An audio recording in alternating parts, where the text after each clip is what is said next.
You might remember that when we started talking about ethics, we said that ethical judgments can be made at kind of three levels.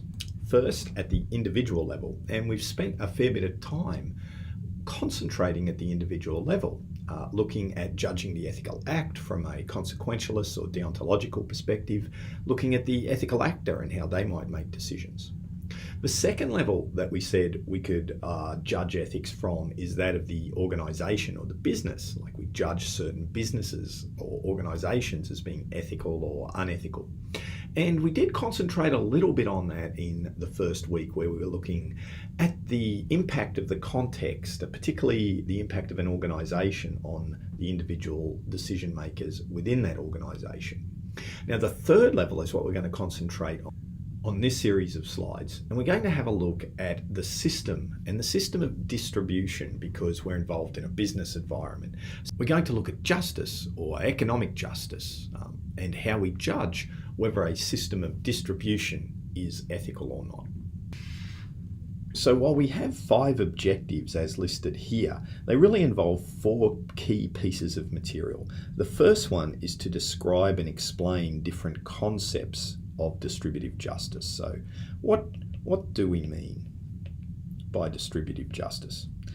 Then we start looking at some frameworks, and we're going to look at 3 frameworks. Number 1, we're going to revisit our old friend, the utilitarian approach, but rather than focus on an individual level decision, we're going to look at applying this approach to the system of distribution to judge ethics. The second framework that we're going to use is Nozick's libertarian approach to justice. It's also known as entitlement theory, is another way that it's been referred to.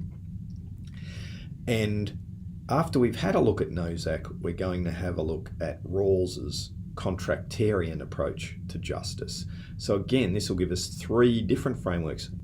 By looking at these 3 frameworks, we have a variety of ways of judging whether something's ethical or not, and we can look at the particular strengths and criticisms of each of those approaches. Hopefully, that will mean that we can apply these theories of justice to business issues. So the first thing for us to discuss is what we mean by the term justice.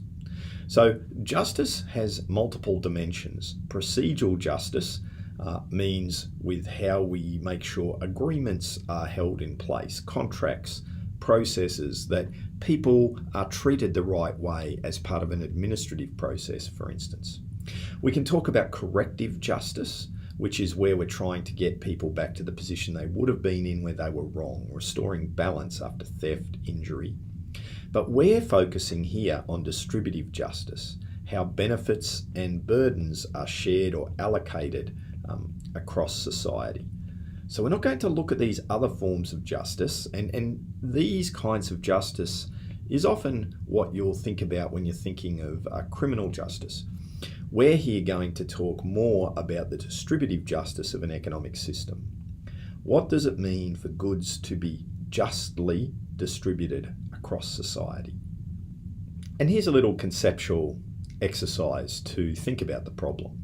If I had $1,000 and I had to distribute it amongst the class, what's the best way to do that? What's the most just way? Should everyone get the same amount? Should I give more to those people who I like? Should I give more to poorer students than wealthier students? Should students who work harder and turn up to lectures get more than those who don't? Should it be what grade students get? Okay. What is the basis for distribution? And each of those bases for distribution involves a different view about what justice is, about what is a just way of doing it. We could treat justice as being fairness, that we treat similar cases in the same way. We could treat it as equality, right? Which means assumes everyone should get equal. We could treat it based upon deserts, that each people should get what's owed to them, what they deserve. Or we could treat it as rights, that everyone has the right to certain elements of distribution. And that's one of the fundamental issues that we're dealing with. There are many different ways to look at justice. We can say it's treating everyone the same. We could say it's giving things to those who deserve it, whatever deserve means. So deserve could mean effort. Deserve could be those who have performed better, etc. And each of these different ways of conceptualizing justice can lead us to different outcomes, and often radically different outcomes. So we need some frameworks to help us reconcile some of these different ways of looking at how we should distribute benefits and burdens in society. This idea of wrestling with justice and distribution at a systemic level goes back a long way, as this quote from Aristotle shows. And while we can issue some motherhood statements like Aristotle has here, that we should treat equals equally and unequals unequally, so treating people the same, it doesn't really provide much guidance. So we need to look at some of these detailed theories.